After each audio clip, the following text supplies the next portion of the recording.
Hi, my name is Sally Furber. I'm an anthropology and sociology major, and I'm currently in the middle of writing my honours dissertation with the working title of Us and Them, Representations of Outsiders in and Around International NGO Campaigns.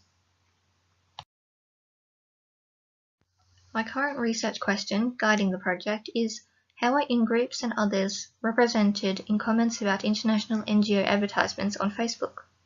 That is, for example, how people respond to the suffering of those that are part of their own social, racial, and national groups, compared to how they respond to those categorised as outsiders or others, those that they don't identify with.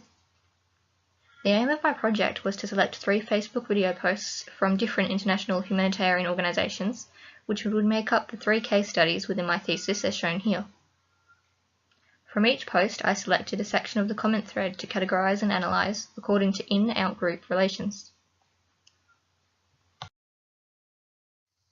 During analysis, 9 categories evolved, including nationalistic comments, or those that prioritised in-group support as opposed to being empathetic to those in the video, empathy for the outgroup, indifference to the outgroup, and so on.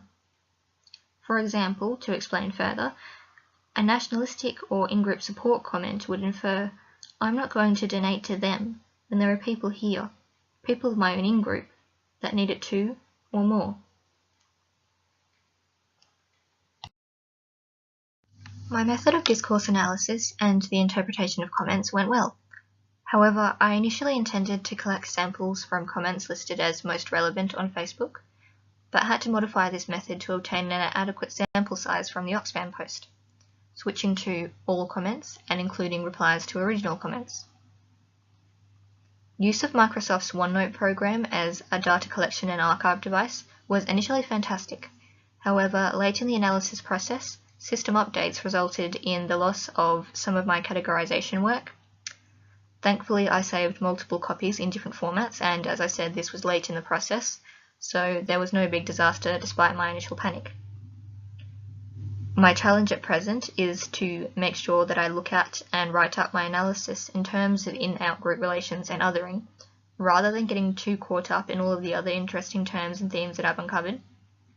Looking at my first few drafts, I found that I was exploring these new ideas without clearly showing how they relate back to my main point concerning the representations of groups. Aside from these minor hindrances, work has pretty much been on track. There's been no major aha moment, just a process of research, reading, analysing and interpreting the data that was collected last semester. Work from last semester helped provide a solid foundation for my research, allowing me to focus on exploring ideas such as Slovik's psychic numbing theory, that's people's ability to remain indifferent or numb to the suffering of outsiders to protect themselves and focus on their own in-groups. This proved particularly relevant to my project as indifference occurs significantly within my samples.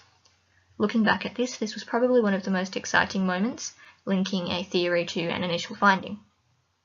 On the other hand, there was Costa's context collapse, the idea that group dynamics collapse in an online environment because we show one version of ourselves to all of our Facebook friends, for example. I wasn't able to apply this notion to the project as it didn't seem relevant given the strongly divided groupings that emerged during analysis, and as we definitely can't prove that the statements made in the comment threads encompass the opinions or identities of the commenters, whether they would or wouldn't say something different under different circumstances. However, this exploration was insightful all the same.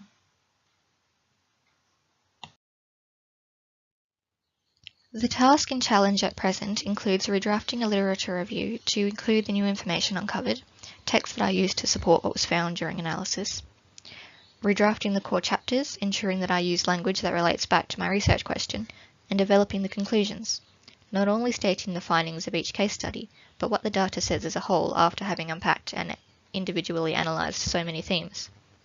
This is probably going to be one of my main upcoming challenges, rendering everything down to what it really means. Thank you for listening, and I look forward to hearing any questions or feedback.